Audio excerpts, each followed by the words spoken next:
Bismillahirrahmanirrahim. Alhamdulillah. Alhamdulillahi hamdan katsiran thayyiban mubarakan fi mubarakan alaih kama yuhibbu rabbuna wa yarda wa usalli wa usallim ala nabiyina al-karim Muhammadin wa ala alihi wa ashabihi wa man tabi'ahum bi ihsanin ila yaumiddin. Saudara-saudaraku, teman-teman semuanya, rahimani wa rahimakumullah. Insyaallah kita lanjutkan kembali sesi kedua pembahasan kita. Dan sebelum saya membahas kembali kajian kita sampai jam berapa ini? Selesai semua. Selesai semua ya. Jadi materinya setengah jam.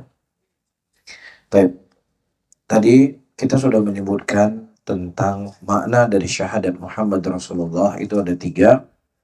Yang pertama, kita membenarkan seluruh apa yang dikhabarkan oleh Rasulullah SAW.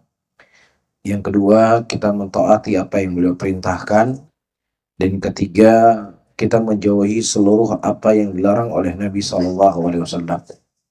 Kemudian yang keempat, ya kita tidak beribadah kepada Allah Subhanahu wa Ta'ala kecuali apa yang telah disyariatkan kepada Nabi Muhammad sallallahu alaihi wasallam. Dan ini adalah poin yang sangat penting di antara poin-poin yang kita sebutkan tadi.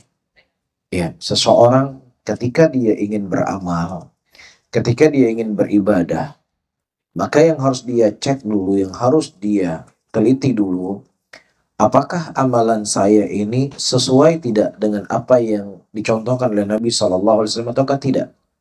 Ya, kita tidak melihat perasaan saya tenang kayaknya kalau beribadah seperti ini. Kayak kok lebih cepat nangis. Terus saya juga hati saya lebih cepat tergugah.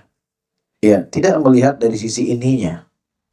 Ya, atau kebanyakan orang mereka melakukan hal yang seperti ini.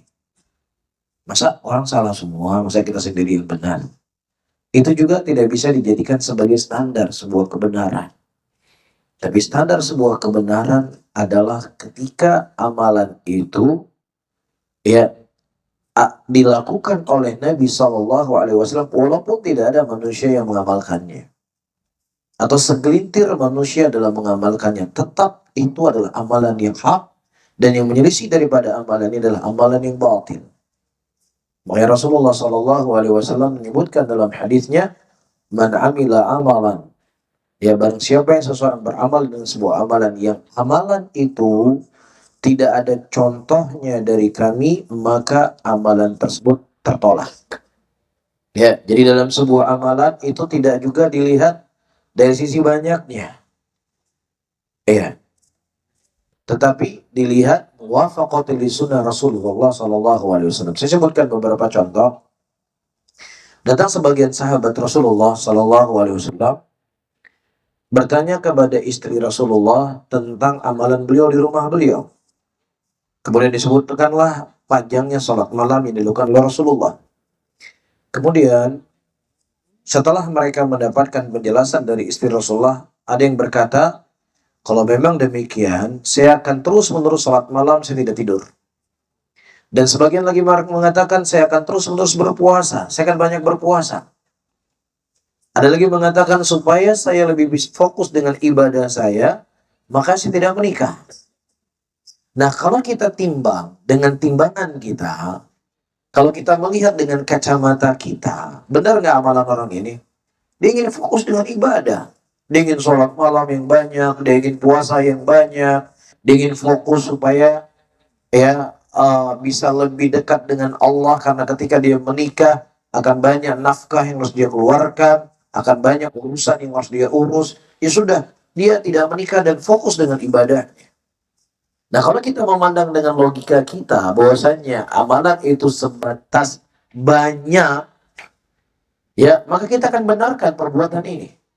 Tapi subhanallah, ketika Aisyah radhiyallahu taala anha menceritakan kepada Nabi Muhammad SAW, justru pada waktu itu Rasulullah menyampaikan khutbah.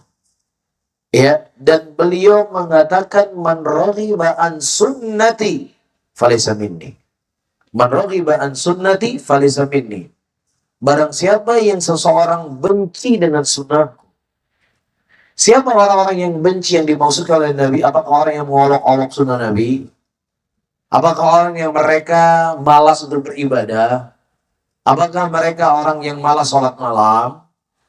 Ya, ataukah mereka enggan untuk beribadah? Enggak.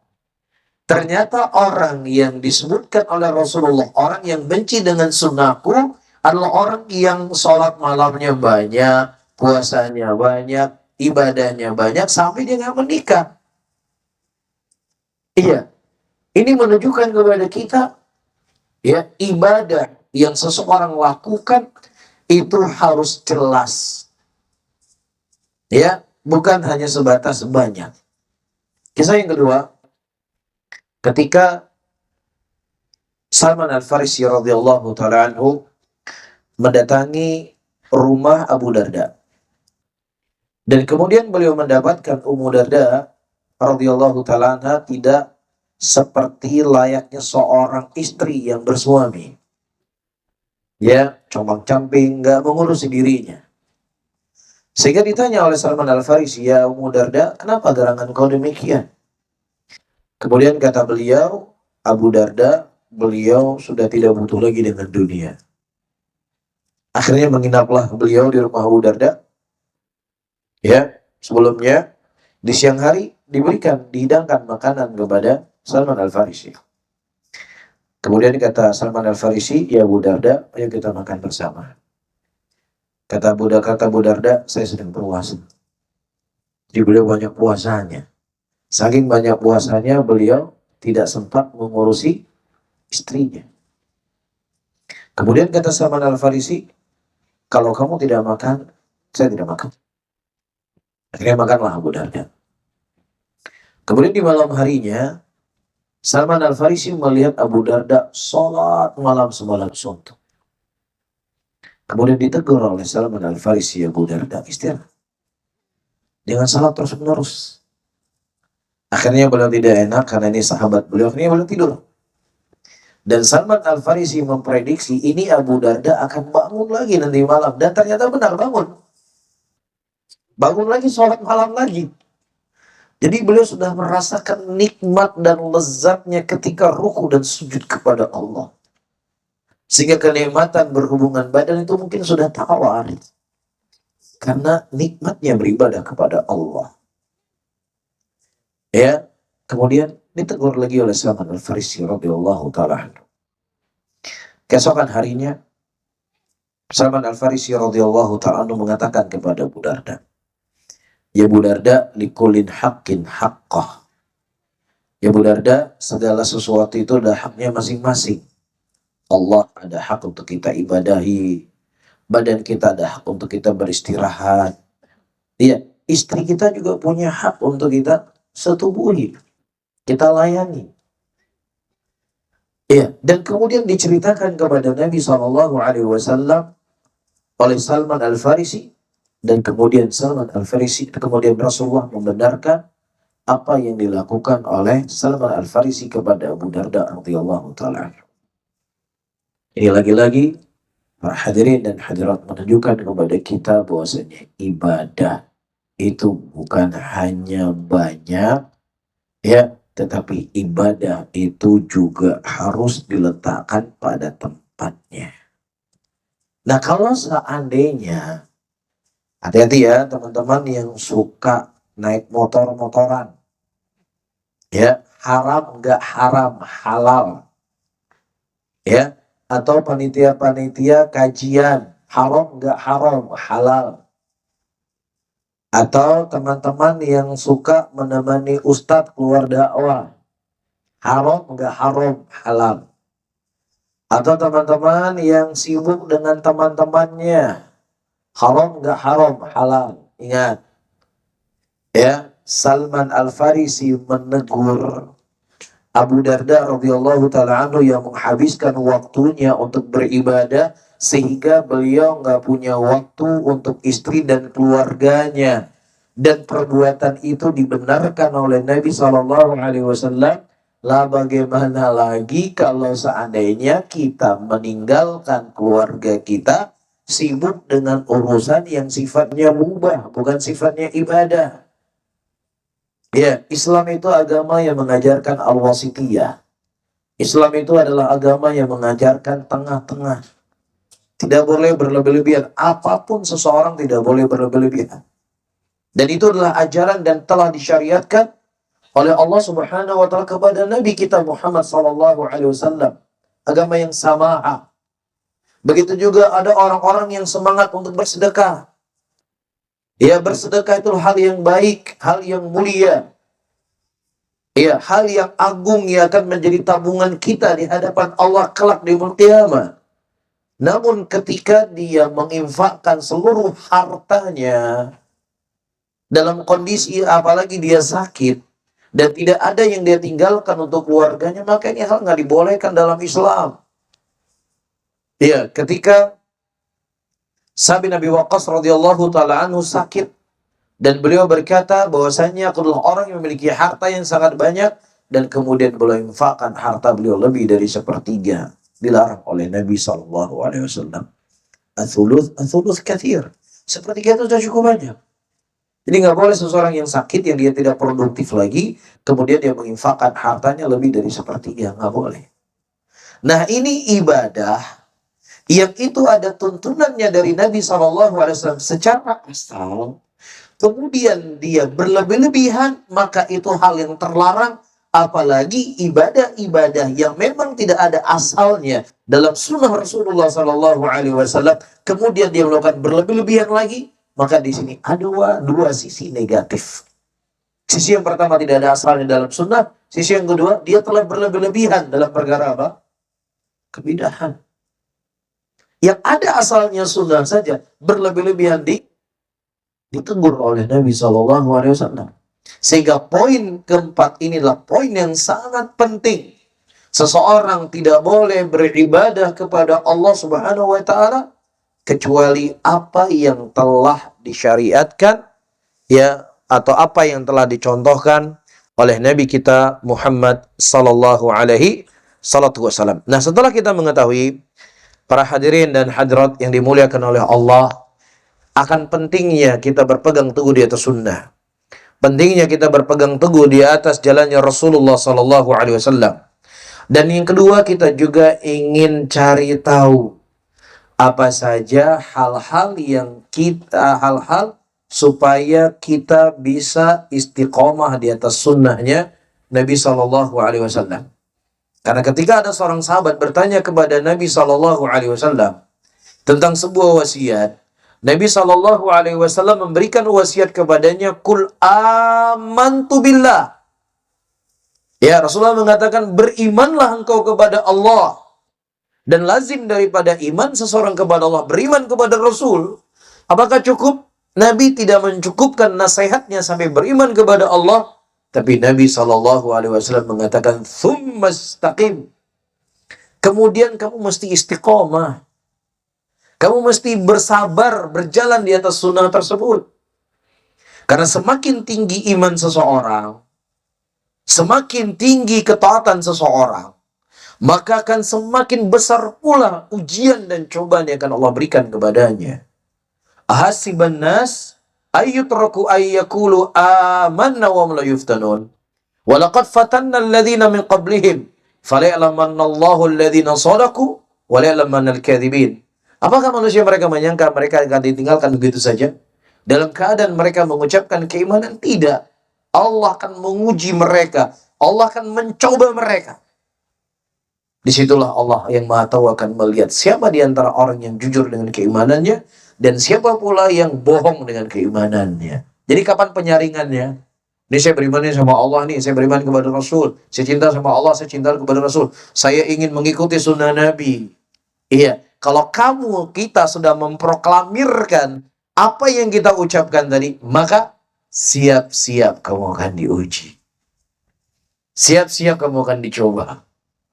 Maka disinilah kita butuh hal-hal yang akan membuat kita bisa istiqomah di atas sunnah Rasulullah di tengah banyaknya ujian dan cobaan, Dan poin yang pertama adalah ikhlas kepada Allah Subhanahu wa Ta'ala. Ini poin yang paling terpenting. Di antara poin-poin yang akan mengokohkan seseorang di atas sunnah. Allah Subhanahu wa Ta'ala mengatakan dalam ayatnya, "Wa ma umiru illa liya'budullaha mukhlishina lahuddin." Dan tidaklah mereka diperintahkan kecuali untuk beribadah hanya kepada Allah Subhanahu wa Ta'ala. Dan juga Allah mengatakan, "Alladzi khalaqal mauta wal hayata liyabluwakum ayyukum ahsanu amala." Ya, dialah Allah yang menciptakan kematian, yang menciptakan kehidupan, yang kemudian Allah Subhanahu wa Ta'ala akan menguji kalian. Dan Allah yang Maha Tahu ingin melihat siapa di antara kalian yang paling baik amalannya. Dan disebutkan oleh Fudail ibn Iyad bahwasanya orang yang paling baik amalannya adalah orang yang paling ikhlas dan orang yang paling benar amalannya sesuai dengan tuntunan yang diajarkan oleh Nabi SAW. Nah, ketika seseorang dia telah ikhlas di dalam istiqomahnya atau ikhlas di dalam berhijrahnya, maka dia tidak akan mudah digoyangkan dengan segala problematika dalam kehidupannya. Saya sebutkan beberapa contoh para hadirin dan hadirat ketika Salman Al-Farisi radhiyallahu ta'ala anhu, beliau berpindah dari agama Majusi. Beliau sangat disayang oleh bapaknya. Bapaknya sangat menjaga beliau. Sampai-sampai karena bapaknya khawatir anaknya itu terpengaruh dengan pemikiran luar, akhirnya bapaknya memingit anak laki-lakinya. Tugasnya adalah menjaga Tuhannya, Tuhan dijaga. Hingga suatu hari bapaknya punya kesibukan, akhirnya dia ditugaskan oleh bapaknya untuk mewakili pekerjaan bapaknya. Kemudian ketika dia keluar dari rumahnya, dia mendapatkan atau dia melewati gereja yang kemudian dia berkata, agama saya lebih baik daripada agama ini. Singkat cerita, dia pergi ke negeri Syam, tempat asal agama Nasrani. Nah, ketika dia meninggalkan bapaknya, meninggalkan kampung halamannya, dan kemudian juga meninggalkan agamanya, Allah justru menguji dia di titik dia sedang butuh. Butuh apa? Butuh penguat, karena dia baru pindah agama. Tiba-tiba Allah menguji, memberikan kepadanya seorang pendeta, yang mana pendeta ini menyuruh atau menghasung masyarakatnya untuk bersedekah, ternyata uangnya dicolong sama pendetanya. Ujian berat nggak nih kira-kira? Dia berpindah dari agama Majusi, berpindah ke agama Nasrani, dia meyakini agama ini lebih baik, tiba-tiba tokoh agamanya pencuri. Ujian berat ini. Ini ujian berat. Ini kira-kira Salman Al-Farisi radhiyallahu ta'ala akan kembali ke rumah bapaknya, atau dia akan lanjut dengan agama Nasrani yang baru dia pindah. Ini ujian. Karena beliau membangun itu di atas keikhlasan. Tertanam pada hati beliau, ini adalah oknum. Ini agama yang baik ini. Pasti ada orang yang atau pasti akan ada pendeta yang akan mengajarkan agama ini lebih baik daripada dia. Ini butuh keikhlasan. Kalau tidak ikhlas, udah hilang. Yang akhirnya beliau mendapatkan pendeta yang baik, yang kemudian akhir dari pendeta yang beliau datangi, mengisyaratkan beliau bertemu dengan Rasulullah SAW, dan beliau bertemu dengan Nabi Muhammad SAW. Jadi teman-teman semuanya, bisa saja ketika kita berhijrah, kita mengikuti sunnah Rasulullah, mengikuti manhaj salaf ini, kita akan mendapatkan di dalamnya oknum-oknum yang mungkin orang-orang seperti ini nggak pernah kita dapatkan sebelumnya, sebelum kita berhijrah. Dulu sebelum untuk berhijrah, dagangan, Masya Allah biasa saja, berdagang, bekerja sama dengan orang yang mungkin belum ngaji, aman-aman saja. Ketika udah ngaji, bekerja sama dengan orang yang udah ngaji, banyak masalahnya. Ini ujian. Ini ujian teman-teman semuanya. Dulu sebelum untuk ngaji, bisnis lancar, semuanya lancar, udah ngaji, bisnisnya lancar. Ini ujian. Maka cinta kepada sesuatu tanpa dibarengi dengan keikhlasan, itu tidak akan membuat orang itu kuat di situ. Ya, maka di sini teman-teman semuanya, ya ketika kita sudah mulai meniti jalan Rasulullah, akan banyak ujian-ujian, kita butuh mempertebal selalu keikhlasan kita kepada Allah Subhanahu wa taala. Karena hijrah kita adalah untuk Allah. Ketika datang kepada kita ujian datang dari Allah. Iya, Allah ingin melihat jujur nggak kita dengan hijrahnya kita ini. Ketika 3 sahabat Rasulullah Sallallahu Alaihi Wasallam tidak ikut perang Tabuk, Ka'b bin Malik, Marawah wal Hilal, radhiyallahu taala anhum ajma'in. Iya, kemudian pulanglah Rasulullah Sallallahu Alaihi Wasallam dari perang Tabuk. Orang-orang munafikun mulai datang menghampiri Rasulullah dan mereka menyampaikan uzur. Kami demikian. Ini sudah diberikan uzur oleh Nabi, orang munafikin. 3 orang sahabat ini, mereka mendatangi Rasulullah dan dia berkata, "Ya Rasulullah, aku tidak punya alasan apapun ya Rasulullah, kenapa aku tidak ikut perang?" Kemudian dikata Nabi, tunggu keputusan Allah Subhanahu wa taala kepada engkau. Ya, akhirnya datang keputusan Allah. 3 sahabat ini diboikot oleh seluruh penduduk kota Madinah. Ini sampai-sampai Allah menggambarkan lubang yang begitu luas itu menjadi sempit buat 3 orang ini. Dia datangi Rasulullah, "Assalamualaikum ya Rasulullah." Rasulullah nggak menjawab salam. Ka'b bin Malik menjumpai paman yang sangat mencintai beliau dan beliau sangat mencintai Ka'b bin Malik, memberikan salam juga nggak dijawab oleh pamannya. Seluruh penduduk kota Madinah memboikot Ka'b bin Malik. Nggak ada satupun yang mengajak beliau berbicara. Di tengah sempitnya ujian yang dirasakan oleh Ka'b bin Malik dan ketiga sahabatnya, tiba-tiba datang utusan Rasul Sallallahu Alaihi Wasallam. Ya, utusan Rasul itu berkata kepada Ka'b bin Malik, "Ya Ka'b, Rasulullah menginginkan agar engkau meninggalkan istrimu." Ya, ini Ka'b bin Malik sedang diboikot oleh Nabi. Ya, tidak ada satupun yang ngajak bicara. Kemudian Nabi justru menguji beliau, istri yang beliau nikahkan dengan sah, dengan uang beliau, dengan mahar beliau sendiri.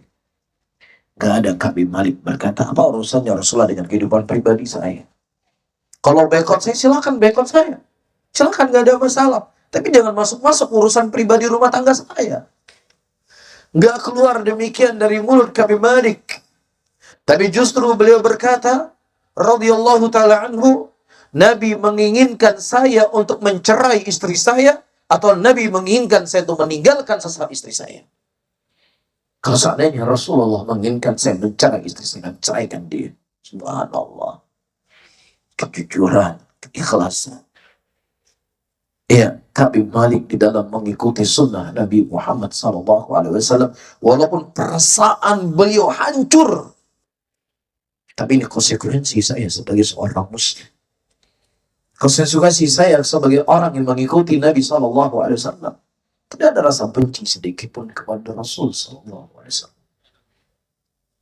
Kemudian para hadirin dan hadirat berjalan waktu. Kemudian orang-orang kafir pada waktu itu mendengar bahwa Ka'b bin Malik diboikot oleh seluruh penduduk kota Madinah. Akhirnya mereka mengirim surat kepada Ka'b bin Malik. Dan kemudian dikhabarkan, wahai Ka'b bin Malik, kami mendengar bahwasanya kau diboikot oleh sahabat-sahabat. Ayo bergabung bersama kami. Ayo bergabung bersama kami. Kamu gak punya teman lagi, sudah. Udah bergabung sama kami, mungkin apapun yang kau inginkan kita berikan. Gabung sama kami. Apa kata Ka'b bin Malik? Ini fitnah buat saya. Ini fitnah buat saya. Tidak mundur satu senti pun Ka'b bin Malik dari keyakinan beliau bahwasanya Rasulullah adalah Rasul yang hak. Ajaran beliau adalah ajaran yang hak. Dan ini merupakan ujian yang datang kepada Allah kepada saya. Dan saya harus siap menanggung segala risikonya. Berat para hadirin, 50 malam kurang lebih, 50 hari diboikot oleh penduduk kota Madinah. Kemudian datang ayat dalam surat dalam surat At-Taubah, Allah menurunkan ayat mensuci memaafkan Ka'b bin Malik radhiyallahu ta'ala dan kedua sahabatnya. Apa pelajaran kita paling berharga? Pelajaran paling berharga, keikhlasan.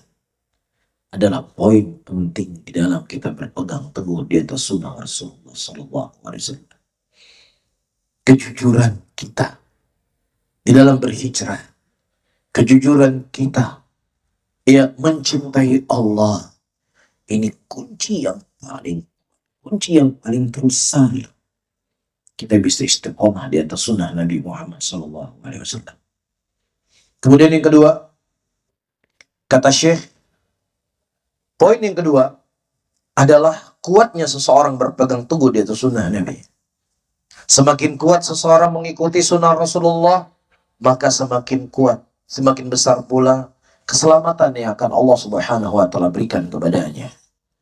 Fitnah demi fitnah terjadi setelah meninggal Nabi Muhammad SAW, dan juga setelah meninggal Abu Bakar As-Siddiq radhiyallahu ta'ala anhu, dan juga setelah meninggal Umar bin Khattab, dan terkhusus setelah meninggal Umar bin Khattab, Rasulullah mengatakan akan terbuka pintu fitnah, yang pintu fitnah itu tidak akan tertutup sampai yaumul qiyamah. Mulai muncul kelompok Khawarij, mulai muncul kelompok Syiah, mulai terjadi perselisihan dan perselisihan. Dan bersamaan dengan itu, teman-teman semuanya, tidak ada satupun sahabat Rasulullah SAW yang terlibat dalam fitnah tersebut. Mereka semua selamat. Di zaman pemberontakan yang dilakukan kepada Utsman bin Affan, banyak sekali manusia pada waktu itu mengepung rumah Utsman bin Affan. Berita-berita palsu yang mereka sebarkan. Di antaranya mereka menyebarkan berita palsu, sehingga dengan berita palsu ini banyak memakan korban. Di antara berita palsu adalah berita yang dikhabarkan dari Aisyah radhiyallahu ta'ala anha, yang mana Aisyah memerintahkan kaum muslimin untuk memberontak kepada Utsman bin Affan dan menjatuhkan Utsman bin Affan dari kepemerintahannya. Bohong, berita bohong. Dan berita ini termakan banyak orang-orang pada waktu itu. Belum lagi ada yang mengatakan Utsman bin Affan nepotisme, banyak dari keluarganya yang menjadi gubernur. Belum lagi mereka mengatakan Utsman bin Affan buat azan Jumat 2 kali, nggak pernah ada di zaman Nabi. Seterusnya dan seterusnya. Dan berita-berita yang berita bohong ini terkaburkan dari banyak orang pada waktu itu. Tapi bersama derasnya fitnah pada waktu itu, para hadirin, disebutkan oleh Al-Imam Adz-Dzahabi, tidak ada satupun sahabat Rasulullah SAW yang terlibat dalam pembunuhan Utsman bin Affan, nggak ada. Walaupun di awalnya Abdurrahman bin Abi Bakar, saudara Aisyah radhiyallahu ta'ala anha, satu ayah beda ibu, dia ikut terlibat. Di awalnya dia ikut terlibat. Kemudian dia masuk ke rumah Utsman bin Affan dan dia memegang jenggot Utsman bin Affan. Kemudian Utsman bin Affan berkata, bapakmu saja nggak pernah berbuat kepada saya seperti ini. Setelah dia mendengar penjelasan dari Utsman bin Affan, akhirnya dia bertobat. Dia pulang. Dia bubar dari pasukan barusan tadi. Dan kemudian mereka membunuh Utsman bin Affan. Tidak ada satupun sahabat Nabi bersama mereka. Demikian juga ketika terjadi fitnah Khawarij, yang ibadah mereka mengalahkan ibadahnya para sahabat. Wajah mereka pucat, banyaknya sholat malam, dan seringnya mereka berpuasa. Ratusan ribu jumlahnya. Ratusan ribu. Keluar dari pemerintahan Ali bin Abi Thalib radhiyallahu ta'ala anhu, yang jumlahnya ratusan ribu tersebut, juga tidak ada satupun sahabat Rasulullah SAW yang ikut bergabung bersama mereka. Apa kuncinya, para hadirin? Kuncinya kuatnya mereka berpegang di atas sunnah Nabi Muhammad SAW. Kuatnya mereka berpegang di atas athar yang telah digarisi oleh Rasul SAW. Dan kalau seandainya pun ada yang terjadi, itu dibangun di atas ijtihadnya mereka, dan ada penyusup yang ingin membuat kekacauan di tengah mereka, dan bersama itu mereka telah bertobat kepada Allah Subhanahu wa Ta'ala. Ketika terjadi perang Siffin atau perang Jamal pada waktu itu antara kubunya Ali bin Abi Thalib dan kubunya Aisyah radhiyallahu ta'ala anha, yang awalnya mereka sudah berdamai karena memang mereka semuanya cinta dengan kebaikan. Ketika mereka cinta dengan kebaikan, datang sebuah penjelasan, udah mereka terima semuanya. Ketika mereka sudah berdamai, pembunuh Utsman bin Affan, dan orang-orang Syiah pada waktu itu, ini kalau berdamai antara pasukan Ali dengan Aisyah radhiyallahu taala anhu, ini akan memberikan mudarat kepada mereka. Akhirnya di malam hari mereka mengirim pasukan untuk menyerang pasukan Ali dan mengirim pasukan untuk menyerang pasukan Aisyah radhiyallahu taala anha. Nah, akhirnya pasukan Aisyah berkata, kenapa kita diserang? Kita sudah berdamai. Orang pasukan Ali berkata, kenapa kita diserang? Kita sudah berdamai. Disitulah kemudian terjadi peperangan. Iya, dan bersama dengan itu Aisyah radhiyallahu taala anha, beliau berkata atau disebutkan beliau tidak berani mengandalkan wajahnya ke langit karena malu kepada Allah Subhanahu wa taala. Dan Ali bin Abi Thalib yang pada waktu itu berperang dengan Aisyah, setelah mengetahui ada penyusup di antara mereka, Ali bin Abi Thalib menjaga kehormatan istri Nabi Muhammad SAW dan mengembalikan Aisyah ke rumahnya. Subhanallah. Kalaupun ada perselisihan di antara mereka, perselisihan yang membawa ilmu untuk kita dan hikmah untuk kita semuanya. Dan tidak lain, ini kembali kepada poin yang kedua tadi, kuatnya mereka berpegang teguh di atas sunnah Nabi SAW. Maka siapa yang ingin selamat dari segala bentuk fitnah, syubhatkah, fitnah syahwatkah, maka lazimkanlah kita dengan sunnah Nabi Muhammad SAW. Allah mengatakan dalam ayatnya, Qul in kuntum tuhibbunallah fattabi'uni yuhibbukumullah. Katakanlah Muhammad, kalau seandainya kalian ingin mencintai Allah, atau kalau seandainya kalian mencintai Allah, maka ikutilah jalanku. Ikutilah jalannya Rasulullah. Maka dengannya Allah Subhanahu wa ta'ala akan mencintai kalian.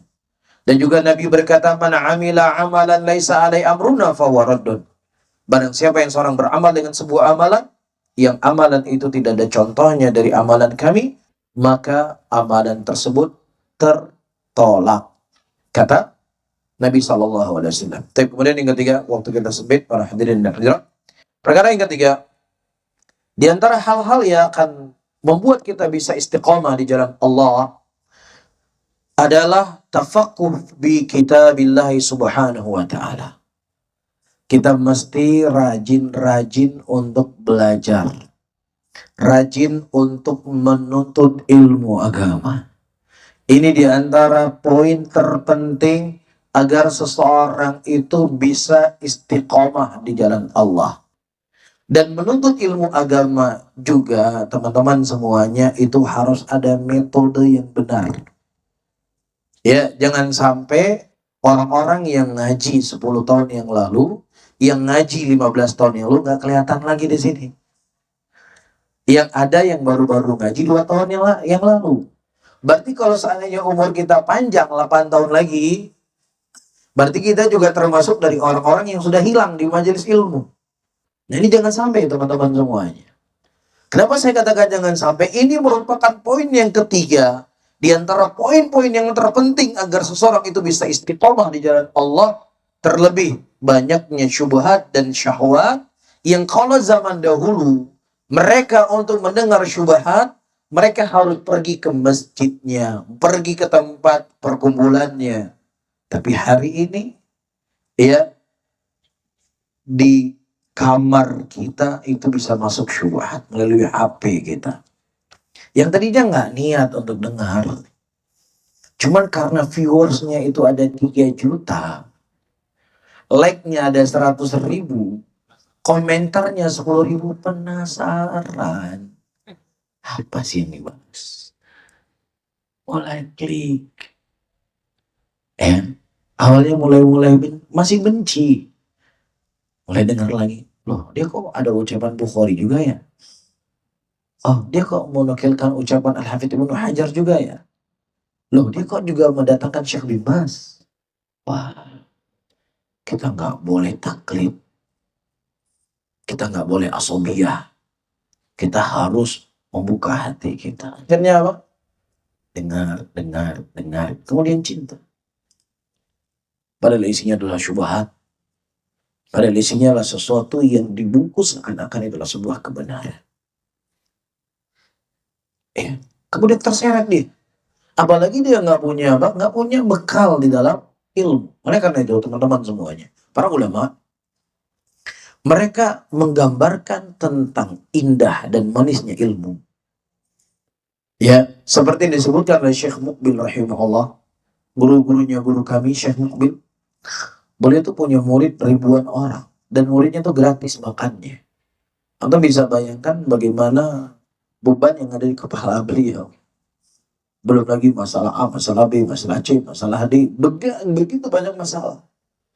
Tapi beliau berkata, ketika saya membaca qala al-Imam Bukhari rahimahullah, qala haddatsana fulan, haddatsana fulan, haddatsana fulan, qala Nabi sallallahu alaihi wasallam, hilang beban dalam hidup saya.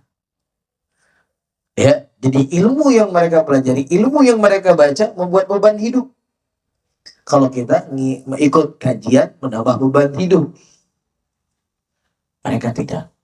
Terkadang kata Syekh Muqbil rahimahullah, al-ilm, ilmu itu lebih manis daripada madu, lebih lezat daripada susu. Ya, bahkan lebih nikmat daripada seorang laki-laki mendatangi istrinya. Begitu indah ilmu tersebut di pandangannya mereka.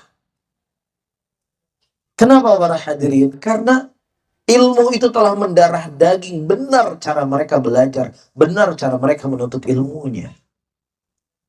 Ya, bahkan digambarkan oleh para ulama, seseorang dia punya dagangan, dia punya bisnis, tokonya sudah 2, tapi kemudian berkembang menjadi 3. Dia semakin semangat atau semakin kurang semangat? Toko sudah 3 lah, apalah dunia dibangkai semua, tutup semuanya lah, males saya. Ada nggak? Ada. 3 akan nambah 5, nambah 6, nambah 7, semakin lezat dia rasakan enaknya berbisnis. Nah, orang yang tahu akan indahnya ilmu dan benar dalam dia dalam menuntut ilmu, maka kelezatan dia dalam mendapatkan ilmu itu lebih lezat daripada perdagangan yang sedang dia bangun tadi. Ya, itu kalau kita belajarnya benar, ikhlas kepada Allah.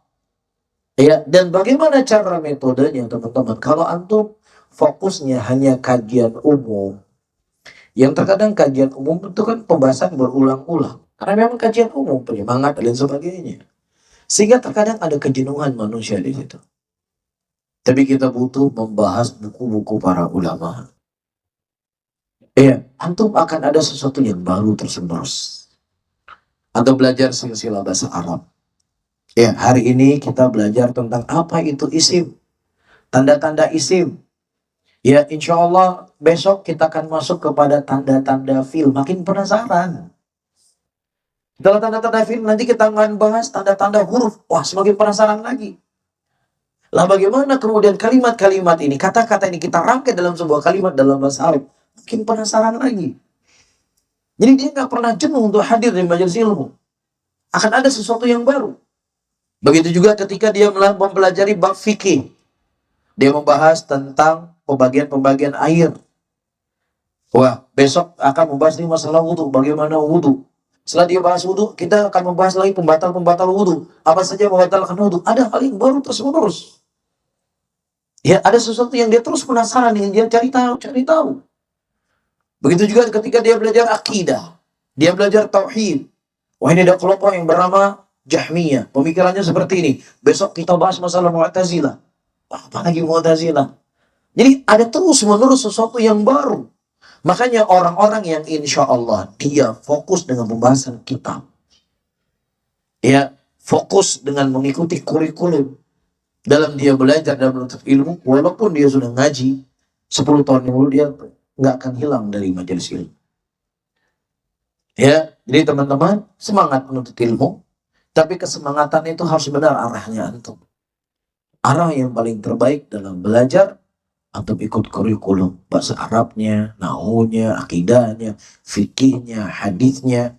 Kalaupun terkadang kita nggak dapatkan di offline, sekarang pengajian itu offline di mana-mana. Kelasnya teratur, bahkan kuliah S1 ada di online. Tinggal kita mau atau tidak mau. Ya, dan ini bukan hanya sekedar menambah pengetahuan kita semata, tetapi juga mengokohkan hati kita di atas sunnah Rasulullah Sallallahu Alaihi Wasallam. Karena tidak ada pendorong termotivasi yang paling besar, yang paling kuat agar seseorang bisa istiqomah kecuali dia melazimkan majelis ilmu. Makanya para sahabat Nabi Sallallahu Alaihi Wasallam mereka nggak pernah jenuh hadir di majelis ilmu. Abdullah bin Salam, seorang pendeta Yahudi yang kemudian dia masuk Islam di masa tuanya. Nggak pernah beliau alpa dari majelisnya Rasul Sallallahu Alaihi Wasallam. Iya, bahkan ada sebagian para ulama dari gurunya semuda sampai gurunya hilang giginya, saking tuanya, tetap dia masih belajar dengan gurunya tadi. Lama waktu mereka belajar, nggak ada jenuh-jenuhnya, nggak ada bosan-bosannya. Ya, maka di sini juga kita butuh doa agar Allah mengistiqomahkan kita dalam menuntut ilmu, menanamkan rasa indahnya ilmu dalam hati kita sampai kita bertemu dengan Allah Rabbul Alamin. Kemudian yang terakhir, ya, poin selanjutnya, para hadirin dan hadirat yang dimuliakan oleh Allah Subhanahu wa taala, hal-hal yang akan bisa membuat seseorang itu istiqamah adalah ayyamal mar bima kana alaihi ashabu Rasulullah sallallahu alaihi wasallam. Ya, dia beramal dengan konsep apa yang telah dicontohkan oleh sahabat Nabi sallallahu alaihi wasallam, dan ini pembahasannya butuh pembahasan dan waktu kita tersisa 25 menit. Ya mungkin agar tidak monoton kajian kita di malam hari ini, jadi kita memberikan kesempatan kepada jamaah untuk kita berdiskusi, tentunya sebatas kemampuan yang saya ketahui, dan saya tidak dibebani oleh Allah apa yang saya tidak ketahui. Barakallahu fikum.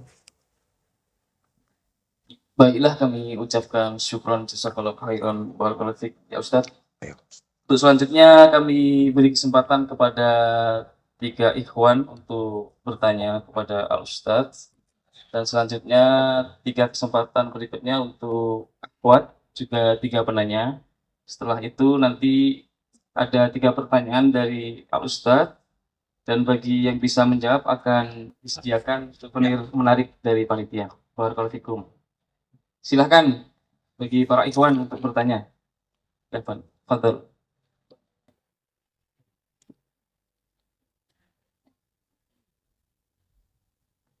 Bismillahirrahmanirrahim. Assalamualaikum Ustaz. Waalaikumsalam warahmatullahi wabarakatuh. Apakah ketika kita tidak hadir dalam acara bid'ah, Ya. di dalam keluarga kita, apakah kita sebagai pemutus silaturahmi, Ustaz? Baik. Itu kelahir. Nah, pertama, para hadirin dan hadirat yang dimuliakan oleh Allah, kita harus memastikan apakah acara tersebut benar-benar bid'ah ataukah tidak secara timbangan ilmu. Karena terkadang ada sesuatu yang menurut kita itu bid'ah, padahal dalam syariat itu bukan amalan bid'ah. Ya. Nah, kalau seandainya memang itu adalah amalan bid'ah, dan kita ketahui Allah Subhanahu wa Ta'ala dan Rasulnya telah melarang kita untuk menghadiri perkara-perkara yang itu bentuknya bertentangan dalam syariat. Allah Subhanahu wa Ta'ala mengatakan, "Idza ra'aital ladzina yakhuduna fi ayatina fa'arid anhum." Kalau kau melihat orang-orang mereka memperolok-olok ayat-ayat kami, maka hendaknya kau berpaling dari mereka. Syekh Muhammad bin Shalih Al-Utsaimin, terkadang beliau mendatangkan ayat ini ya berhujjah ketika ada acara-acara yang bentuknya maksiat. Dan orang yang mereka bermaksiat, apakah itu bentuknya maksiat ataukah dalam bentuknya bid'ah, maka itu adalah memperolok-olok dari ayat-ayat Allah, dan kita harus berpaling dari mereka. Taib. Nah, ketiga, ketika kita diperhadapkan antara Allah dengan makhluknya Allah, maka tentunya haknya Allah itu harus lebih kita kedepankan. Karena hati-hati manusia itu adalah miliknya Allah. Kalau kita mengikuti keinginan manusia dan kemudian kita meninggalkan Allah, kita tidak bisa menjadi sebab hidayah buat orang lain, dan kita telah menenggelamkan diri kita. Tapi kalau seandainya kita istiqomah ya di atas kebenaran, dan kemudian kita menjauhi daripada hal yang menyelisih sunnah Rasulullah, pertama kita akan menyelamatkan diri kita, itu yang paling terpenting. Dan mudah-mudahan itu akan menjadi sebab istiqomah, menjadi sebab hidayah buat orang lain. Ini orang-orang baik, Setiap ada acara dia selalu ikut gotong royong, dia terlalu yang paling pertama. Bahkan bukan hanya tenaganya, tapi uangnya juga dia berikan. Ya, pasti ada sesuatu keyakinan yang dia yakini ini. Nggak sembarangan ini. Kayaknya harus tahu kita apa sebenarnya keyakinannya dia. Jadi kokohnya seseorang di atas sunnah, terkadang itu bisa menyelamatkan orang lain yang ada di sekitarnya. Tapi butuh waktu. Iya, ketika Ummu Habibah radhiyallahu taala anha beliau berhijrah bersama suaminya, dalam sebagian riwayat disebutkan suaminya itu murtad dari agama Allah. Iya, beliau berangkat dengan suaminya untuk menjaga agamanya di negeri orang. Akhirnya beliau harus memilih, ya, yang paling manisnya adalah pahit. Kalau beliau memilih untuk murtad bersama suaminya, maka hidupnya mungkin akan nyaman sementara. Tapi kata beliau, dengan dicabik-cabik dagingku lebih aku cintai daripada aku harus keluar daripada agama ini. Atau kedua, beliau kembali ke negeri Mekah. Iya, dan kalau beliau kembali ke Mekah, beliau khawatir akan agama beliau. Karena bapak beliau Abu Sufyan pada waktu itu masih tokoh kekufuran. Akhirnya beliau tinggal sendiri, seorang wanita di negeri yang asing. Bersabar sampai Allah memberikan kepada beliau jalan keluar. Singkat cerita, Rasulullah Shallallahu Alaihi Wasallam melamar beliau sebagai istrinya. Dilamar oleh Nabi Shallallahu Alaihi Wasallam. Syahid yang ingin saya sampaikan, pegawainya Raja Najasyi waktu itu seorang wanita yang dia melihat begitu terang Ummu Habibah berpegang di atas agamanya. Ketika Ummu Habibah pergi, dia berkata, sampaikan salamku kepada Rasulullah Shallallahu Alaihi Wasallam. Dan kemudian beliau mengucapkan, asyhadu an la ilaha illallah wa asyhadu anna Muhammadar Rasulullah. Ya, tegarnya Ummu Habibah di atas ujian yang Allah berikan kepada beliau, tidak mencela-mencela, ini sebab hidayah wanita tadi. Antum bisa bayangkan kalau seandainya Ummu Habibah tidak sabar, menghancurkan dirinya dan nggak bisa diambil pelajaran buat orang lain. Jelas ya? Jadi kalau kita mencintai keluarga kita, mencintai ibu kita, mencintai ayah kita, dan kita tahu itu merupakan perkara yang menyelisih daripada syariat, maka cara kita mencintai mereka, kita tidak ikut dengan perkara tersebut, kita tetap di atas pendirian kita, tapi dari sisi lain kita tetap bermuamalah dengan ibu dan ayah kita dengan cara yang terbaik. Insya Allah, ya suatu saat mereka bisa mengikuti, dan itu banyak kejadian-kejadian. Tapi kalau untuk ikut terus apa yang mereka mau, ya antum ibaratnya sedang mendorong ibu dan ayah kita sendiri ke dalam neraka-Nya Allah Subhanahu wa taala. Hati-hati. Jangan sampai setan memperdaya kita berpikir ini merupakan jalan kebaikan, tapi itu justru jalan keburukan untuk kita dan keluarga kita. Nah, wallahu a'lam bishawab. Syukran jazakallahu khairan. Berikutnya untuk penanya kedua, Bang Irin, silakan. Bismillahirrahmanirrahim. Assalamualaikum warahmatullahi wabarakatuh, Ustaz. Waalaikumsalam warahmatullahi wabarakatuh. Nama saya Edwin, saya PNS guru, Ustaz. Masya Allah. Dan biasanya kalau saya itu kan banyak grup-grup WhatsApp, Ustaz. WhatsApp, Iya. Guru-guru di situ. Iya. Kadang ada rekan kerja atau yang seprofesi dengan saya memposting konten. Judulnya waktu itu saya baca Rokatase. Rokatase itu, Ustaz, adalah kayak semacam sedekah bumi yang dilarungkan ke laut, Ustaz. Iya. Saya tonton sebentar sedikit saja, itu ada dalilnya katanya. Tapi kan saya kan sudah, wah ini sudah sangat tendensius gitu. Jadi saya tidak lanjutkan nonton. Iya. Pertanyaan saya, Ustaz, apakah saya perlu menjelaskan kepada yang bersangkutan, atau saya memilih diam dengan tujuan menghindari konflik, Ustaz? Baik. Barakallahu fikum. Wassalamualaikum warahmatullahi wabarakatuh. Waalaikumsalam warahmatullahi wabarakatuh. Baik. Pertama, para hadirin dan hadirat, bergaul ya adalah sesuatu yang dianjurkan oleh Nabi kita Sallallahu Alaihi Wasallam. Rasulullah mengatakan dengan kita bergaul dengan manusia dan bersabar dari gangguan mereka itu lebih baik daripada kita tidak bergaul sama sekali. Ya, dan apa yang disebutkan oleh Nabi tentang pergaulan, maka itu telah menafikan di zaman sekarang ada pergaulan online, ada pergaulan offline. Ya, nah ini kita juga harus benar-benar jeli. Ya, tidak semua grup-grup itu harus kita ikuti. Kita mesti selektif. Ya, mesti selektif. Kita berusaha untuk mencari grup-grup yang bisa memberikan manfaat untuk kita dunia dan akhirat kita. Dan kita mesti menghindari apa saja yang bisa memberikan mudarat dan memberikan pengaruh yang tidak baik untuk kita. Demikian.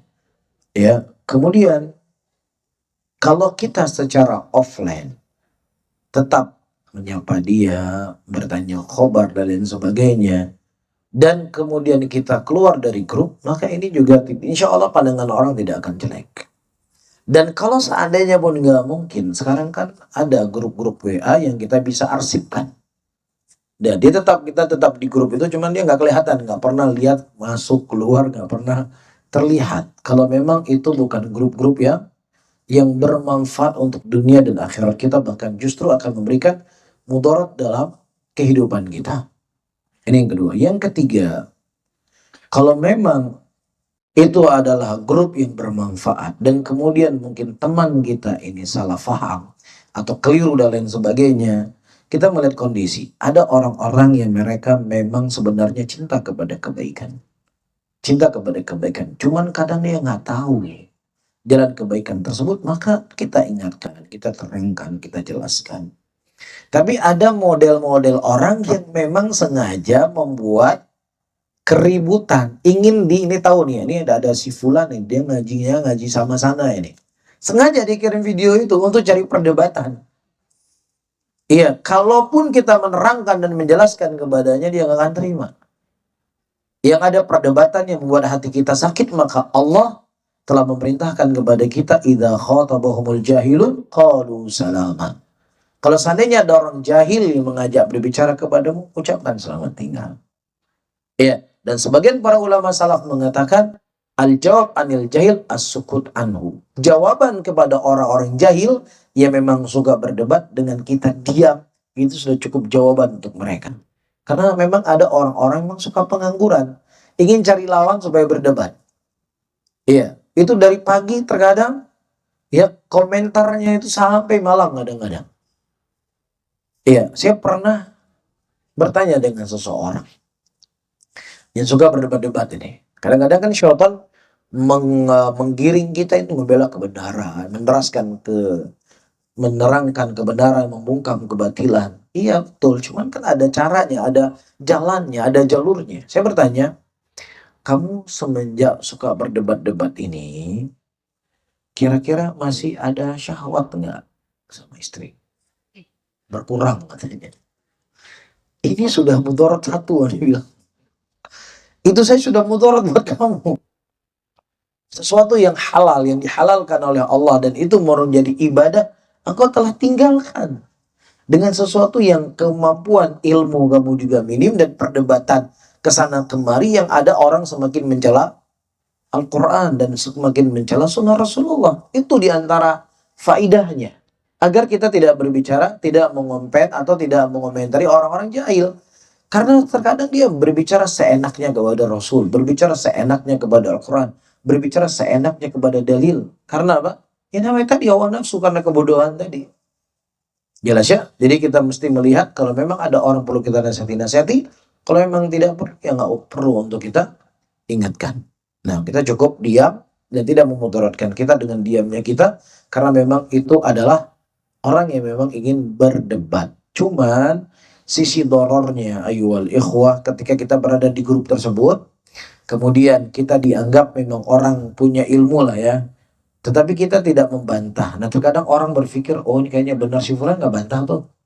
Nah, ini kadang-kadang juga bisa menjadi fitnah buat orang lain, keberadaan kita di tempat yang tidak benar terkadang. Allahu a'lam bishawab. Barakallahu fikum. Baiklah, sisa satu pertanyaan lagi. Tafadhol, Pak. Mohon sebutkan nama dan daerah asal. Barakallahu.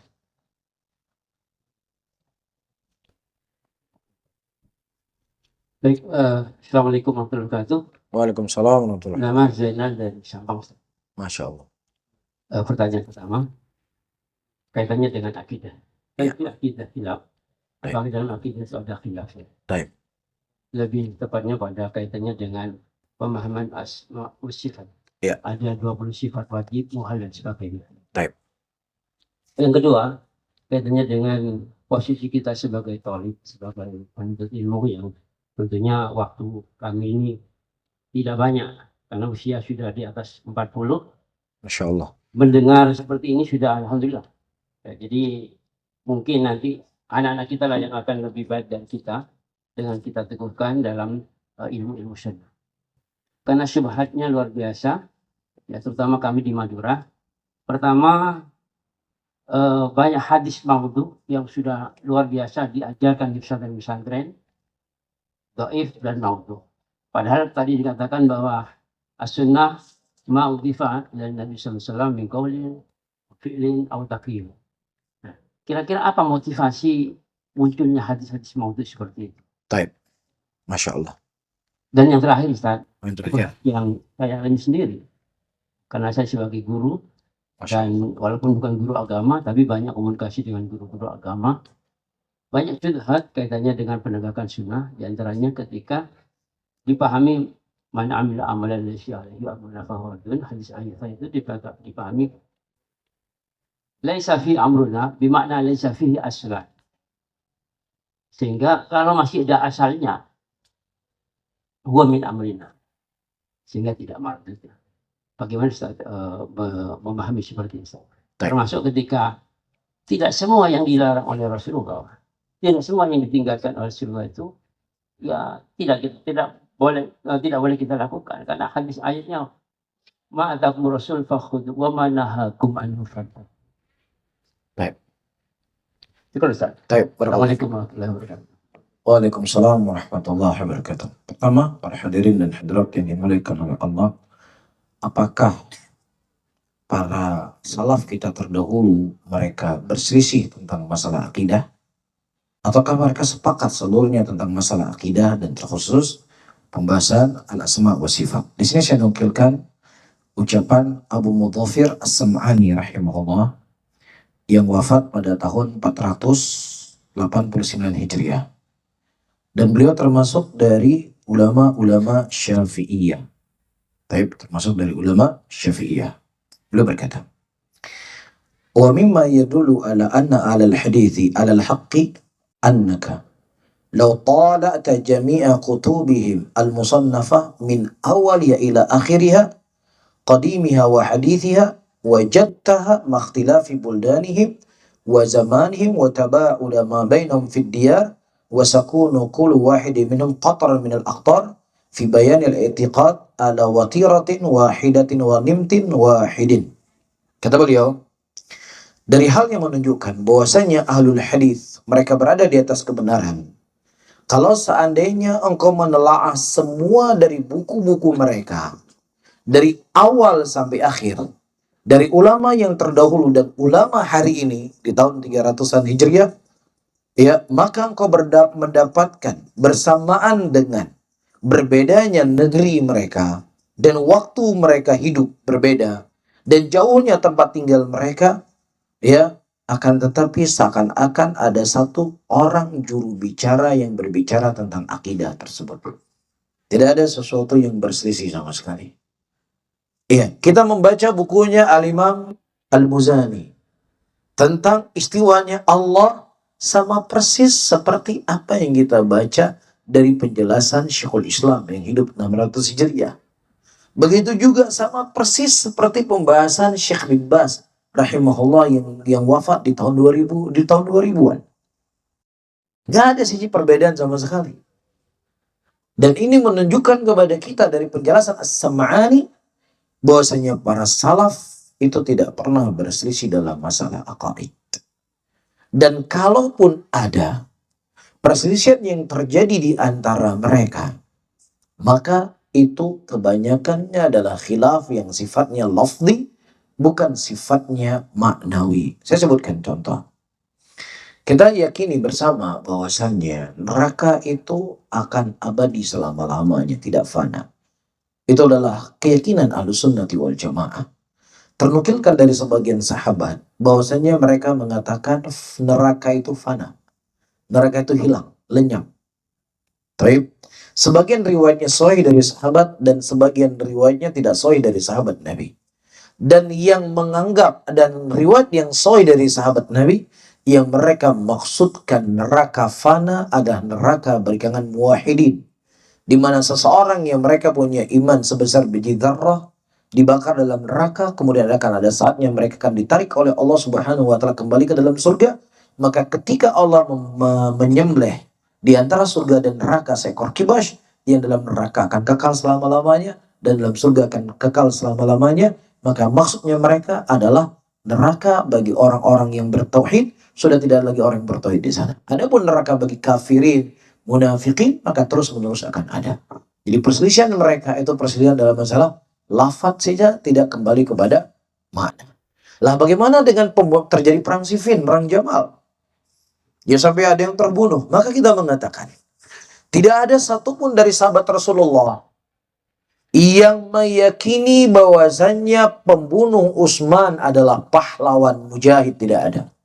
Semuanya mereka sepakat, apakah pasukan Ali ataukah Aisyah yang membunuh Utsman bin Affan zalim. Tetapi mereka berselisih bukan dalam masalah usul, tapi mereka berselisih dalam masalah teknis. Aisyah radhiyallahu taala anha dan beberapa sahabat yang lainnya menginginkan agar Ali bin Abi Thalib yang naik sebagai khalifah pada waktu itu segera melakukan persidangan kepada orang-orang yang telah membunuh Utsman bin Affan. Ali bin Abi Thalib sebagai pemimpin pada waktu itu, dan beliau melihat mana poin-poin yang harus dikedepankan terdahulu karena kondisinya besar, berat. Jadi mereka ingin menangguhkan dulu sementara waktu orang-orang yang membunuh Utsman, masalah teknis. Tidak kembali dalam masalah usul. Ya, jadi tidak bisa kemudian dibawa perselisihan Ali bin Abi Thalib dengan Aisyah radhiyallahu taala anha dibawa kepada perselisihan antara Ahlussunnah dengan Asy'ariyah. Oh, nggak bisa. Nggak bisa kemudian dibawa kepada perselisihan Ahlussunnah dengan Maturidiyah, dengan Jahmiyah, dengan Mu'tazilah. Ente terlalu ekstrim, para sahabatnya berselisih kok. Sampai berselisih saling bunuh-bunuh. Masa sekarang masalah ini aja ente nggak boleh berselisih? Disinilah kita harus dudukan permasalahan. Apa bab yang mereka perselisihkan? Bukan masalah usul. Itu masalah teknis. Cuma ada penyusup yang masuk di tengah-tengah mereka. Bisa difahami ya? Taib. Kemudian yang kedua, sampai lupa saya. Kedua. Apa soal yang kedua?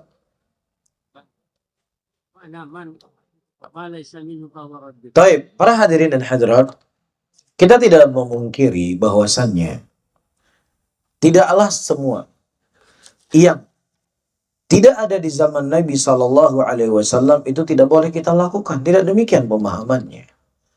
Ada sesuatu yang tidak ada di zaman Nabi, tapi boleh kita lakukan. Makanya para ulama ketika mereka menjelaskan kembali kepada salaf, maka itu dikembalikan kepada dua hal. Kembali kepada salaf adalah kembali bagaimana para salaf mempraktekkan bentuknya seperti ini. Ini bentuknya, kita lakukan. Baik. Dan yang kedua, sesuatu yang itu kembali kepada kaidah-kaidah salaf, yang tidak bertentangan dengan kaidah salaf, maka para hadirin dan hadirat itu boleh kita lakukan. Walaupun tidak di zaman Nabi SAW, tetapi perkara itulah perkara yang dibangun oleh para salaf dari kaidah-kaidah dalam agama ini. Baik, saya sebutkan beberapa contoh para hadirin dan hadirat di zaman Utsman bin Affan radhiyallahu taala anhu. Beliau mengumandangkan adzan Jumat 2 kali. Nah, di zaman Nabi SAW, di zaman Abu Bakar, di zaman Umar, mereka adzannya berapa kali Jumat? 1 kali. Taib. Nah, Utsman bin Affan radhiyallahu taala menggunakan qiyas. Dan qiyas itu sesuatu perkara yang menjadi bagian dari hukum agama ini. Ketika Rasulullah SAW ditanya, apakah seseorang yang dia mendatangi istrinya, menjimai istrinya dapat pahala? Apa dalilnya Nabi? Nabi mendalilkan dengan qiyas, orang yang dia mendatangi seseorang dengan cara yang tidak sah dia mendapatkan dosa, maka orang yang mendatangi secara sah dia akan mendapatkan pahala. Ini di antara dalil-dalil menunjukkan bahwasanya qiyas itulah bagian dari agama. Nah, Utsman bin Affan seorang mujtahid yang Nabi memerintahkan kita untuk mengikuti jalannya beliau. Ya, beliau mengumandangkan azan Jumat 2 kali itu dibangun di atas dalil qiyas yang itu adalah dilegalkan dalam hukum agama ini. Bagaimana cara beliau mengqiyas? Jadi dalam hukum qiyas itu mesti ada syarat. Syarat yang pertama ada usulnya, syarat yang kedua ada furu'nya. Syarat yang ketiga ada ilahnya, dan syarat yang keempat mengambil hukum yang sama. Taib, ada usul, ada furu', ada hukum, ada ilah yang sama, dan mengambil hukum yang sama. Nah, Rasulullah Shallallahu Alaihi Wasallam mengatakan, Inna Bilalan ya yu'adinu fil lail. Sesungguhnya Bilal itu mengumandangkan adzan di malam hari. Ya, dan kemudian ada muadzinnya Rasulullah yang adzan maksudnya waktu sholat. Nah, Bilal bin Abi Rabah ketika beliau mengumandangkan adzan di malam hari itu untuk membangunkan orang tidur. Dan kemudian Utsman bin Affan radhiyallahu taala melihat kondisi manusia semakin banyak, ia semakin luas, dan perlu diingatkan mereka agar mereka tidak tersibukkan dengan pasar-pasarnya mereka. Akhirnya dengan qiyas tadi, usulnya apa? Usulnya apa? Adzan di sholat subuh. Kemudian furu'nya, ya, furu'nya adalah adzan di hari Jumat 2 kali. Ilahnya sama nggak di sini? Ilahnya sama-sama untuk mengingatkan manusia untuk siap-siap untuk melakukan perjalanan ibadahnya atau untuk pergi sholat Jumat. Taib, ketika ada usul, ada furu' dan ilah yang sama, kemudian mengambil hukum yang sama. Taib, dan perbuatan Utsman bin Affan pertama dia Khulafaur Rasyidin yang Nabi memerintahkan kita ikut mereka, dan selanjutnya tidak ada satupun sahabat yang mengingkarinya. Ketika tidak ada sahabat satupun yang mengingkarinya, ini menunjukkan ijma'nya para salaf dan hujjah dalam agama ini. Taib, saya contohkan yang lainnya.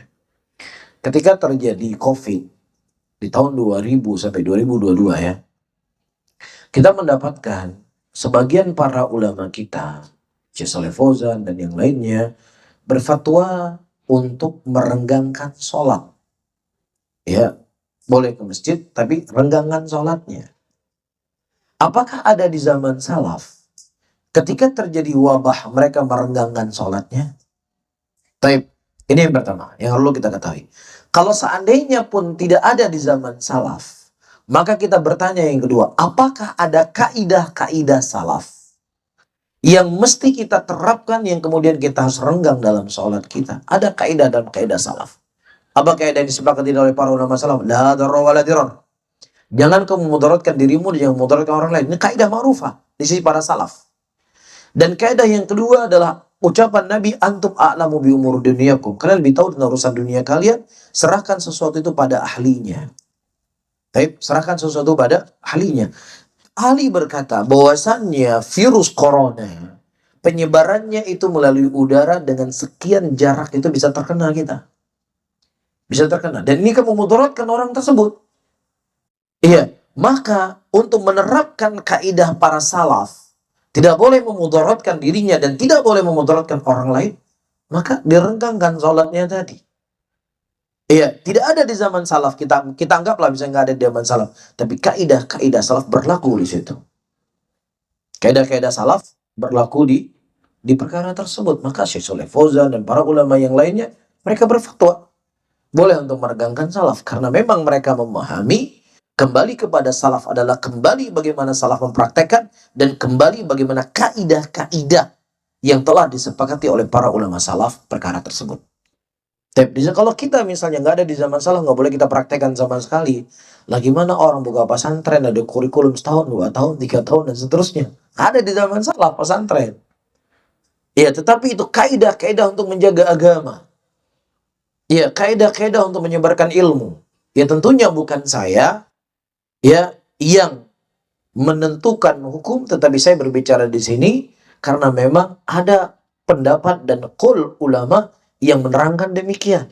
Jadi nggak bisa nanti saya, wah ini saya mau kias lah begini-begini, oh ini gini-gini, udah kita amalkan ini ya. Nah, kita nggak berani. Kita bukan mujtahid. Itu urusannya para mujtahid. Untuk menentukan ini demikian, ini cocok, ini demikian cocok, ini dipasang, ini kaidah salaf, demikian. Maka kita tidak mengatakan itu adalah perbuatan bid'ah. Bisa difahami ya? Taib. Allah Ta'ala alam bisawab. Yang ketiga, sudah habis ya? Sudah mencukupi ya? Taib. Barakallahu fikum. Baik Ustaz, jazakumullah khairan barakallahu fikum semuanya. Dan saatnya untuk pertanyaan dari akhwat. Mohon panitia mengambil. Ini sudah dua. Sudah ada dua. Barangan. Taib. Tinggal satu lagi ya. Ya, kita jawab pertanyaan akhwat dulu ya. Hati saya susah sekali menangis dalam berdoa sendirian atau mendengarkan Al-Quran yang dibacakan. Padahal orang-orang sekitar saya mudah sekali menangis. Kenapa saya susah seperti mereka? Kenapa saya susah seperti mereka? Saya khawatir ini adalah hukuman atau Allah meninggalkan mengabaikan saya. Tapi para hadirin dan hadirat yang dimuliakan oleh Allah, datang satu athar ya, ketika kita mendengar Al-Quran ataukah kita berdoa dan lain sebagainya, menangislah. Kalau nggak bisa menangis, paksa untuk menangis. Paksa untuk menangis. Dan tentunya kita butuh ya kesucian dan kebersihan hati. Mungkin ada dosa dan maksiat yang kita lakukan. Sehingga maksiat itulah menghalangi kita untuk menangis takut kepada Allah Subhanahu wa Ta'ala. Ya, mungkin ada dosa yang kita berbuat kepada ibu dan ayah kita. Yang kemudian ibu dan ayah kita berdoa kepada Allah Subhanahu wa Ta'ala. Ya, ini juga kita mesti sering-sering evaluasi. Kenapa hidup saya selalu sulit? Kenapa saya nggak merasakan indahnya sholat? Kenapa saya tidak merasakan indahnya berdoa? Mungkin ibu dan ayah saya pernah mendoakan sesuatu kepada saya karena saya telah banyak berbuat jelek kepadanya. Ya, nah kalau ibu dan ayah antum masih hidup, ayo telepon dia. Minta maaf. Minta maaf ibu, pasti saya punya banyak salah. Pasti saya banyak kesalahan. Karena kalau ibu kita sudah mengangkat kedua tangannya, karena sakit sekali hatinya kepada anaknya, udah game over kita. Game over kita. Atau mengingat kisah Jurej. Jurej sedang sholat. Dipanggil oleh ibunya, dia nggak menyaut, diijabahi doa oleh Allah. Apalagi kita pernah membentak-bentak ibu kita. Kita pernah memarahi ibu kita. Kita pernah menyakiti hatinya. Ya, ini adalah hal yang penting para hadir. Jadi ketika antum susah terus hidup, ya kemana mau dagang ini hancur, hubungan ini juga hancur, semua sulit hidup antum. Padahal antum sudah sering ngaji, sering baca Quran, ya mungkin ini yang sangkut. Ya, ada doa ibu kita yang tembus ke langit yang kita nggak sadari pernah menyakiti hatinya. Segera minta maaf. Karena ridhonya Allah itu bersama ridho kedua orang tua. Sampai-sampai ada sebagian salaf, mereka nggak mau makan dengan ibunya. Dia dikenal orang yang sangat berbuat baik kepada ibunya. Terkenal dia. Tapi nggak pernah dia makan sama ibunya. Sampai-sampai orang heran bertanya, kenapa ente nggak makan sama ibu ente? Dia berkata, aku khawatir ketika ibuku akan mengambil makanan, tanganku lebih mendahului dari tangan ibuku. Sehingga aku khawatir akan menggores perasaannya. Seketel itu mereka menjaga. Ya, jadi hal yang seperti ini teman-teman semuanya, kita harus sering mengevaluasi apa sih? Atau apa saja yang membuat saya sulit menangis, saya nggak khusyuk. Evaluasi dosa kita dengan Allah. Evaluasi doa ibu kita, mungkin dia pernah berdoakan kejelekan untuk kita. Tapi terus kita menggali, mempelajari agama, sering-sering terus membaca Quran, sering terus berzikir sampai Allah Subhanahu wa Ta'ala melembutkan hati kita. Allahu a'lam bishawab. Assalamualaikum warahmatullahi wabarakatuh. Menerangkan bahwa anak sekarang boleh mendahulukan akal dalam memahami agama. Nah, bagaimana kita sebagai generasi penerus agar tidak terpengaruh dengan statement tersebut? Dengan kondisi anak muda yang gampang terpengaruh. Tentunya para hadirin dan hadirat, tidak ada solusi bagi kita untuk menghindari syubhat dan syahwat kecuali menuntut ilmu agama. Di ilmu agama itulah kita akan memahami kedudukan akal dengan nas. Iya, dan orang-orang atau makhluk-makhluk yang telah binasa dan hancur Tidaklah ketika mereka lebih mengedepankan akal mereka dibandingkan nas. Iya. Dan makhluk yang pertama kali yang mengedepankan akal dengan nas adalah siapa? Iblis alaihi laknatullah. Allah Subhanahu wa taala berkata dalam Al-Qur'an, "Wa idh qulna lil malaikati isjudu li Adam fasajadu illa iblisa aba wastakbara wa kana minal kafirin." Ketika kami berkata kepada Adam dan ketika kami berkata kepada malaikat, tuh mereka seluruhnya sujud kepada Adam. Seluruhnya sujud kepada Adam kecuali iblis, sombong dan angkuh dia. Apa kata dia? Engkau ciptakan dia dari tanah, engkau ciptakan aku dari api. Jadi dia melawan perintah Allah dengan akal dan logikanya. Si iblis berpikir secara logikanya dia bahwasannya api itu lebih mulia dibandingkan tanah. Kok bisa saya lebih mulia sujud kepada dia? Ini logikanya iblis. Dan itu logika yang batil, logika yang keliru. Ya, kenapa saya katakan logika yang keliru? Karena api itu akan bermanfaat kalau api itu masih kecil. Lah kalau api sudah membesar, apa manfaatnya api? Nggak ada manfaat sama sekali. Tapi tanah, di situ bisa diletakkan tanah, dibangun rumah, di situ manusia bisa bercocok tanam. Iya, di situ manusia bisa hidup. Di bawahnya juga ada minyak, di bawahnya juga ada emas. Ya, di bawahnya juga ada api yang bisa dilindungi. Jadi api itu bisa menjadi dingin ditutup dengan tanah. Jadi siapa saja yang mereka melogikakan dan mengedepankan akalnya di atas nas, dia sebenarnya sedang mempertontonkan kebodohan dan kejahilannya. Yang kedengarannya saya sok pintar. Ya, Islam ini perlu banyak ada hal yang perlu dikoreksi dari ajaran Islam. Yang pertama, masalah warisan. Kok bisa perempuan itu mendapatkan setengah dari laki-laki? Ini zamannya nggak ada zamannya lagi beda laki-laki dan perempuan. Ini zaman emansipasi wanita. Mereka ingin mensetarakan laki-laki dengan perempuan. Yang kalau kita kembalikan kepada akal sehatnya dia, kalau dia masih sehat, ya, ente punya istri, coba istri ente sebuah truk. Ya, istri ente suruh ngangkat semen jadi tukang. Kira-kira terima nggak secara akal dan logika ente? Ya, perempuan bawa dua sak semen di badannya ini. Dari suaranya sudah beda.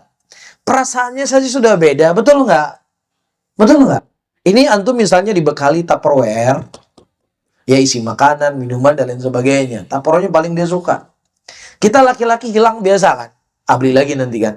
Betul nggak? Kalau perempuan nggak bisa. Aduh bang, itu warnanya cantik kali bang. Ini saya beli lagi model baru, nggak bisa bang. Beda itu bang, bisa. Ya, itu masalah Tupperware sebulan nggak habis-habis itu. Itu perempuan. Betul nggak? Itu perempuan. Iya. Kadang kalau antum pergi, bukan antum ditanya, Tupperware-nya gimana? Aman nggak Tupperware-nya? Itulah wanita. Ya. Apalagi untuk ngatur-ngatur di rumah, kursi di rumah, antum pinjamin sama tetangga, antum nggak kasih tahu sama dia. Nah, masalah itu, betul nggak? Atau istri antum nggak masalah? Padahal kadang-kadang ada barang-barang dia nggak pakai lagi, nggak butuh lagi. Cuman kalau kita berikan kepada orang yang tanpa izin, nah itu masalah. Itulah perempuan. Kalau laki-laki kan kita biasa kan. Di secara apapun itu kita berbeda dengan laki-laki dan perempuan beda. Maka karena kondisinya berbeda dan juga pengeluarannya berbeda antara laki-laki dengan perempuan, maka Allah dengan maha adilnya membagi laki-laki lebih banyak dari perempuan. Kalau dibagi sama rata, justru nggak adil kepada laki-laki. Karena ketika menikah, siapa yang memberikan mahar? Laki-laki. Ketika nikah, siapa yang wajib memberikan kebutuhan untuk perempuan? Laki-laki lagi. Jadi laki-laki banyak dia dapatkan dan banyak juga pengeluarannya. Nah kita tanya orang-orang yang anti dan memprotes dari hukum Allah tentang pembagian warisan. Coba tanya sama dia. Kamu punya anak yang sekolah kuliahan dan sekolah TK? Iya, saya punya anak. Yang TK berapa kamu kasih jajan? Ya 5.000 lah. Kalau yang kuliah, ya 50.000. Loh kok bisa 50.000 dengan 5.000? Kamu nggak adil, itu sama-sama anak, padahal sama anak laki-laki lagi. Ya kan beda pengeluarannya. Yang TK nanti jam 10 udah pulang. Makannya juga permen. Yang kuliah, dia butuh bensin, dia butuh uang parkir, dia pulangnya sore, dia makan siang. Makanya saya kasih dia lebih. Iya, dia nggak sadari. Dia ingin memprotes dari hukum Allah, sementara dia juga nggak adil sendiri kepada anaknya dengan alasan beda pengeluaran. Lain pikir dalam Islam laki-laki perempuan sama, pengeluarannya beda juga. Dia kasih mahar, dia harus beli rumah, dia sewa rumah, dia beli baju, dia kasih makanan. Semakin banyak pengeluaran, makanya warisannya lebih banyak diberikan kepada laki-laki, dan itu keadilan Allah Subhanahu wa ta'ala. Maka bagaimana cara kita membentengi? Kita bentengi diri kita dengan menuntut ilmu agama. Dalam ilmu itulah kita akan mengetahui kedudukan Al-Quran dan Sunnah dengan kedudukan akal manusia. Dan dari sisi lain kita nggak bisa menyelamatkan manusia seluruhnya. Setidaknya kita menyelamatkan diri kita, menyelamatkan keluarga kita, dan menyelamatkan orang-orang yang menjadi tanggung jawab kita. Ku anfusakum wa ahlikum nar. Jagalah dirimu dan keluargamu dari api nerakanya Allah Subhanahu wa ta'ala. Mungkin ini yang bisa saya sampaikan, teman-teman semuanya. Insya Allah besok pagi kita sambung kembali kajian kita. Tapi saya tutup. Subhanallah bihamdika, asyhadu an la ilaha illa anta, astaghfiruka wa atubu ilaik. Wassalamualaikum warahmatullahi wabarakatuh. Waalaikumsalam warahmatullahi wabarakatuh. Ustadz, mohon memberikan 3 pertanyaan kepada. Udah cukup. Anda terserah, gimana aja. Baiklah, dihadirkan besok pagi, Ustadz. Baik, insya Allah. Alhamdulillah.